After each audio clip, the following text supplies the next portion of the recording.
Hello and welcome to Top Story. The death toll from China's worst earthquake in 30 years continues remorselessly to rise. At least 12,000 people are believed to have been killed in the Mianzhu area of Sichuan alone, and there are reports of entire communities being wiped out. In stark contrast to neighbouring Burma, though, nobody has faulted the Chinese government for the professionalism and commitment of its response. Prime Minister Wen Jiabao was on the scene within hours and quickly warned the Chinese people that the country faced a major disaster. The government set aside an immediate relief fund of some $29 million and quickly dispatched troops and rescue workers to Sichuan. But it faces a daunting task. The earthquake has smashed telecommunications, ripped up roads and buried railways under landslides. Much of the area is remote and mountainous, and operations are being impeded by torrential rain. Well, joining me now to discuss that response and the challenge it poses to the Chinese government is Hélène Lebaille, who's a research fellow on the China program at the Foreign Policy Research Institute here in Paris. Thanks very much for being on the program. Are you surprised by the openness of the Chinese response to this disaster?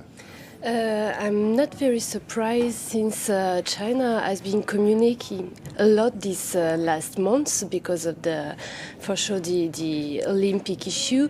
So I'm not very surprised that they try to be more open on the international level as well as on the internal level. So they try, and some of the officials from the Communist Party asked the journalists to be to realize in-depth communication on the issue. It is a big departure, though, from past practice. I mean, if you go back a long way to 1976, when the last earthquake of this scale happened, 200,000 to 600,000 people killed, and 3 days before the authorities even admitted it had happened. This is hugely different.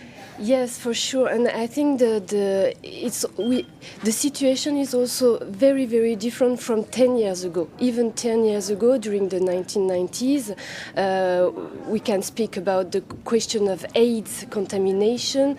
At that time, the censorship was still very, very strong, and it was not a question of days, but it was a question of years before the government would accept to communicate about the problem. So, for sure, China has already done a long way to more communication and more transparency on tragedies inside the country. But do you think this will be a bit of a surprise for the Chinese people to be receiving this amount of information from their government, and to see their Prime Minister, Wen Jiabao, going straight down to Sichuan on the streets with a loudspeaker in his hand, encouraging people who are trapped under the rubble to hang on?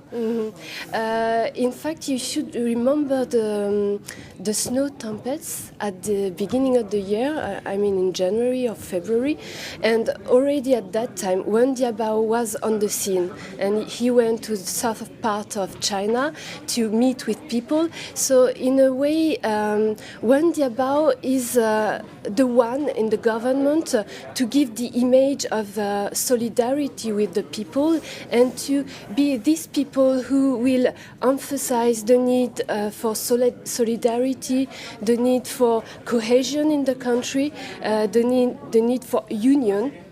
So he's really this kind of person inside the government. So I'm not very surprised that as soon as he could, he went on the scene and he organized the rescue team. Is this part of an attempt to revitalize public relations in China, to make sure that the population get more information, at least of a certain type? Yeah, I think so, and I think that what the government probably wants to say is that the government takes care of the population. You know, in China now, the government is a little bit afraid about losing his legitimacy because of social inequalities, because of all the problems, all the issues that came out these last months. So the government needs to show that he takes care of the population, that he is worried about individual lives, about individual property. So this is probably what the government wants to show now, and this is why Wen Jiabao is so much present in the media. Isn't there a little bit of a danger in this, though? Because if the Prime Minister himself takes such a prominent role in leading the rescue effort, if things go badly, he can't blame it on regional officials, can he? Yes, probably, but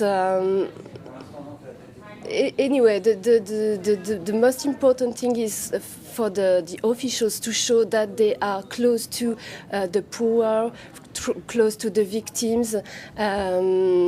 You probably know that the inequalities are growing in China, and that Wen Jiabao is really the person that tries to emphasize the necessity to speed on the social reforms in China, and to, like, for example, if there are more and more people that are that underway expropriation, that do petition to ask for their rights and so on.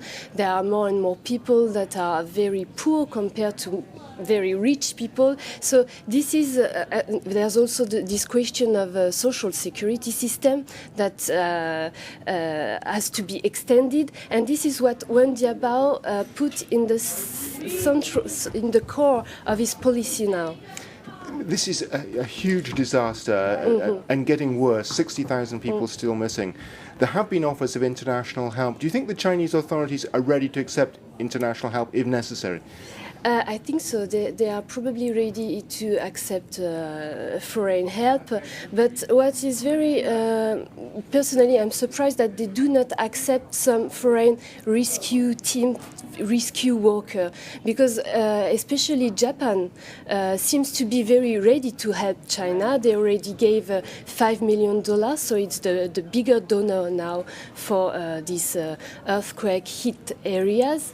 And Japan has very good team for earthquake disaster, and it would be good for China to accept them as soon as possible. And that, I'm afraid, is all we have time for today. Thanks to our guest Hélène Lebaille. Join us again tomorrow for another edition of Top Story. Goodbye.